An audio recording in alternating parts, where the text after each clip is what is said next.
Let's delve into the crucial aspect of React development: when to split components.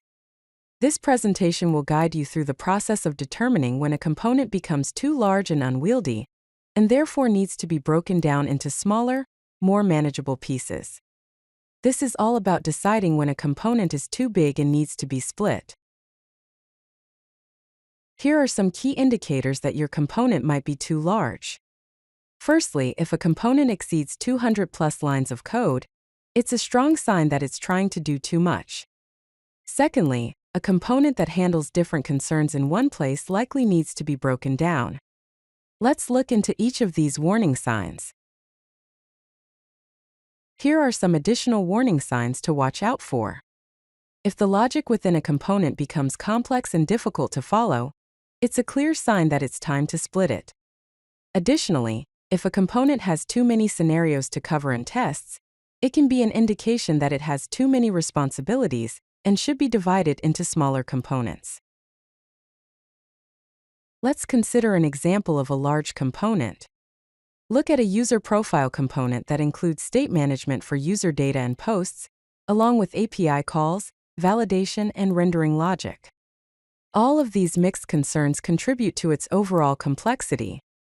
As you can see, this kind of component quickly becomes difficult to manage and maintain as it grows beyond 200+ lines of code. When deciding when to split, consider these key principles. First, adhere to the single responsibility principle, where each component should have one clear purpose. Second, consider reusability. If a part of the component could be used in different contexts, it should be extracted into a separate, reusable component. Here is a recommended strategy for splitting components. Step 1. Identify concerns. Find different responsibilities within the component. Step 2. Extract components. Create separate components for each concern. By following this strategy, you can effectively break down large components into smaller, more manageable units. After splitting, you'll achieve a better structure in your code.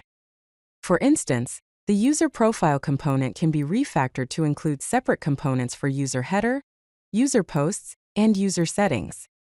Each of these components will handle its own specific set of responsibilities, resulting in a more modular and maintainable code base. Proper component splitting offers several significant benefits. First, it leads to easier testing as each component can be tested in isolation. Second, it improves maintainability by promoting a clear structure and focused responsibilities. By splitting components effectively, you can create a more robust, scalable, and maintainable application. If you like this video, hit that like button and don't forget to subscribe. Visit CodeLucky.com for more such useful content.